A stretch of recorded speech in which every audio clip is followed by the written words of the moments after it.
What's up, everyone? This is Zach James with Order of Merchants, and today we're going to discuss setting a portfolio goal.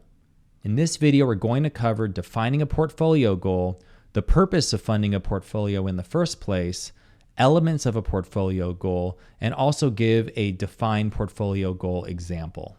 By watching this video, you agree that no information discussed herein is financial or investment advice, and you won't interpret such information as being financial or investment advice. So oftentimes when people start investing, they realize that they need to invest, they want to make more money. It's a good opportunity to, take their money and make it work for them. But oftentimes their portfolio goal is not really well defined. In fact, a lot of people will just say, well, I'm just trying to make as much money as possible. Having an underdeveloped goal like that leaves many unknowns, such as whether or not you should be investing in fixed income assets or capital appreciation or growth assets, how much money you need to invest and over what period of time, when you need the money by, whether or not there's any tax advantages that you can implement into your strategy, how much risk you're willing to take for the return that you're seeking to make, and the list goes on. The financial arena is quite sophisticated, and so goals are often set to help us answer these questions, which will in turn help us achieve funding for a defined goal at a specific point in time. The first step to creating a well-defined portfolio goal is to determine why you're investing in the first place. What do you need funding for? Some common portfolio funding purpose examples are saving for a down payment on a car or a house, saving for education, saving for retirement, saving to have a baby, saving to fund a company, or maybe you just want to create a portfolio that can make you enough passive income to pay for your overhead every month. Regardless of which portfolio funding purpose is chosen, they all should have something in common, and that is that they should be efficient portfolios. An efficient portfolio is one where you're getting the highest return for the degree of risk that you're willing to take. Defining a goal helps gain financial intelligence to determine goal practicality. Let's cover some of the elements of a portfolio goal. The first one is to determine how much money you need to make, and the second one is when do you need to make that money by? And then what's the funding source for investing in this portfolio? Is it that you're investing a lump sum, or are you making recurring payments over time, or are you doing a blend of both of them? And if you're doing recurring payments, then how often? Is it weekly, bi-weekly, monthly? And then in addition to that, we have the risk that you're willing to make for the return that you wish to make, and then how much return you need to make in order to reach that goal, taking all of the other factors into consideration.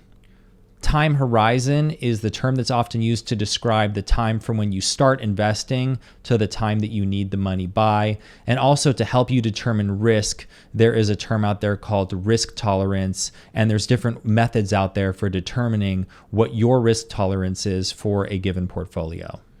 During the process of creating a well-defined and practical portfolio, there's oftentimes a variable that is unknown, which can be found through a calculation.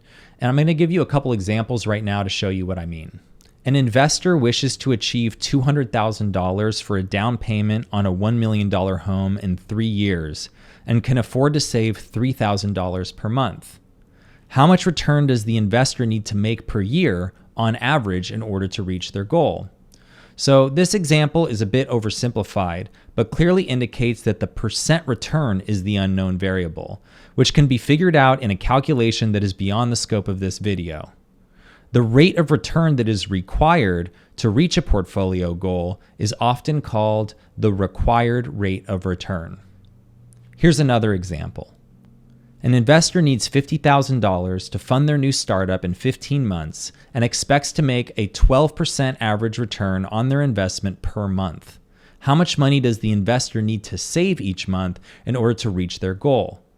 In this example, the unknown is how much money the investor needs to save per month. As you can see, there's a bit of mathematical gymnastics that can be performed to figure out a scenario where the numbers make sense and you arrive at a goal where all elements are defined. So now let's take a look at an example of a well-defined portfolio goal.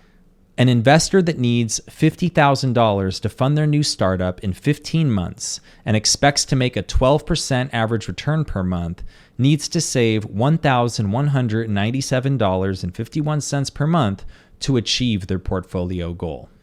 This example doesn't take a number of factors into consideration, such as how much risk the investor needs to endure for the 12% average monthly return, inflation, whether the rate of return is compounded, whether the investor invests at the beginning of each month or the end, and tax liability. In the calculation, however, we presumed that the investor was paying at the beginning of each month, the 12% return was compounded, and didn't take inflation or any other factors into consideration. Defining goal elements will help determine whether or not your goal is achievable or not. You may have more than one portfolio goal, and people often do, and it's important to keep these portfolios in completely separate accounts because some of the portfolio goals may have some tax advantage and then other portfolio goals may not. Plus, there may be a different level of risk tolerance and time horizon, so you're going to make different investment decisions depending on the number of factors that we discussed earlier that come into play when defining the portfolio goal. Well, I hope this video lends you a bit of insight in determining how you can go about defining your portfolio goal. If there are any terms that I covered in this video that you'd like to see more clearly defined in a future video, please let me know in the comments below. I'm also curious to know what your portfolio purpose is. What is it that you're trying to fund? I'm going to keep my eye out for that in the comments below also. If this video brought you value, give it a like. And if you know others that you think might benefit from watching this video, then go ahead and give it a share. And if you want to see more videos like this one, go ahead and subscribe and hit the notification bell so you can know when new videos like this one are released. That's all for now. I'll catch you all in the next video in the future.